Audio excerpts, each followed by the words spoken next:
यह पुस्तक व्यवसाय और व्यवसाय की दुनिया की सबसे प्रसिद्ध पुस्तक है। यह पुस्तक रॉबर्ट टी कियोसाकी द्वारा लिखी गई है। इस पुस्तक में पैसे को ठीक से मैनेज करने के बारे में बताया गया है। इसके साथ ही इस पुस्तक में यह भी बताया गया है कि कैसे गरीबों और अमीरों के बच्चों को पैसे को कैसे मैनेज करना चाहिए। केवल हम ही नहीं, दुनिया में हर कोई अमीर बनना चाहता है। हर कोई चाहता है उसके पास बड़ी गाड़ी हो, अच्छा बंगला और बहुत सारा बैंक बैलेंस हो। उनमें से कुछ अपने सपनों को पूरा नहीं कर पाते हैं या शायद वे अमीर नहीं हो सकते। हर कोई चाहता है कि उनके पास बहुत पैसा हो, लेकिन वे अमीर नहीं हो सकते। इस सब का कारण यह है कि वे अपने पैसे को सही तरीके से प्रबंधित नहीं कर सकते।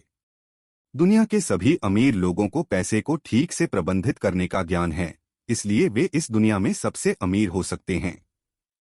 हमें बचपन में यही सिखाया जाता है कि अगर हम सबसे अच्छी पढ़ाई कर लेंगे और अच्छे नंबर प्राप्त कर लेंगे तो हमें अपनी नौकरी मिल जाएगी ताकि हमें अच्छे पैसे मिल सकें।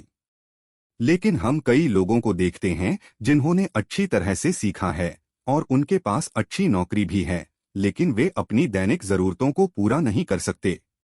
उनके पास पैसा नहीं है और वे सेवानिवृत्ति के बाद भी अपनी जरूरतों को पूरा नहीं कर सकते। दूसरी ओर क्या होता है कि कुछ लोग कम शिक्षित होते हैं, लेकिन उनके पास एक अच्छा घर है और एक अच्छी कार है और उसके पास बहुत पैसा भी है। अगर आपको लगता है कि वे अध्ययन से समृद्ध हो जाते हैं तो नहीं। यह विचार हमें अमीर नहीं बनाता है। यदि हमारे पास मजबूत वित्तीय स्थितियां हैं तो हम अमीर लोग भी बन सकते हैं। इस पुस्तक में यह बताया गया है कि आप समय का प्रबंधन करके एक अमीर व्यक्ति कैसे बन सकते हैं। रिच डैड पुअर डैड पुस्तक लेखक रॉबर्ट टी कियोसाकी की बात करें तो उनके दो पिता थे। एक पिता जो काफी अमीर थे और एक अन्य पिता जो बहुत गरीब थे। अब आप कहेंगे कि दो पिता, तो हम आपको बता दें कि यह सच है। जिनके वास्तविक पिता थे वे बहुत शिक्षित लेकिन गरीब थे। उन्होंने अपने सबसे अच्छे दोस्त के पिता को अपने पिता के रूप में मानते थे। वह काफी अमीर थे और उनके पास बहुत पैसा भी था। वह अपने व्यवसाय में काफी समृद्ध थे और काफी सक्षम थे। अपने व्यक्तिगत जीवन के आधार पर दोनों एक दूसरे के साथ अच्छे दोस्त भी थे। एक पिता जिसने बीच में अपनी पढ़ाई छोड़ दी और दूसरे पिता जिन्होंने अपनी पढ़ाई जारी रखी। दोनों कड़ी मेहनत करते थे और अपने संबंधित क्षेत्रों में बहुत अधिक सफलता प्राप्त भी की, लेकिन दोनों के बीच पैसा बनाने की राय बहुत अलग थी।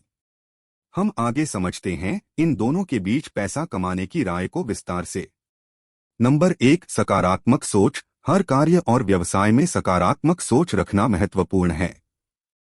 रॉबर्ट के गरीब पिता उन्हें समझाते थे कि हम ऐसी कोई चीज नहीं खरीद सकते हैं जिनकी उनमें काबिलियत नहीं हो। वहीं उनके अमीर पिता उन्हें समझाते थे कि आप जो खरीदना चाहते हैं वो क्यों नहीं खरीद सकते हैं, उसका कारण ढूंढने का प्रयास करो और प्रयास करो कि आप वह चीज खरीद सकते हो। दो पिताओं की सकारात्मक सोच में एक बड़ा अंतर था। गरीब पिता कुछ भी कहकर कुछ भी भूल गए जो हम नहीं कर सकते थे और अमीर पिता के लिए इन सभी चीजों को नहीं खरीद सकते थे। यह अमीर पिता के लिए एक सवाल का संकेत था। गरीब पिता के विचार नकारात्मक थे, वह रॉबर्ट के बात को समाप्त करते थे। इसके अलावा एक अमीर पिता की सोच सकारात्मक थी। उन्होंने रॉबर्ट को आश्चर्यचकित किया कि इस आइटम को कैसे खरीदे। यहाँ से हम सीखते हैं कि हम हमेशा सकारात्मक विचार रखकर सभी काम कर सकते हैं, न कि नकारात्मक विचारों वाले लोग इन सभी चीजों के बारे में 100 बार सोचता है। नंबर 2, जीवन में जोखिम लेना। दुर्भाग्य से रॉबर्ट के पिता हमेशा उन्हें वही सलाह देते थे कि तुम्हें जीवन में अच्छी पढ़ाई करनी चाहिए और अच्छे मार्क्स लाने चाहिए ताकि आप एक अच्छी नौकरी प्राप्त कर सकें। यदि तुम्हारे अपने जीवन में समृद्ध होने के लिए लिखा है तो आप अमीर हो जाएंगे, अन्यथा।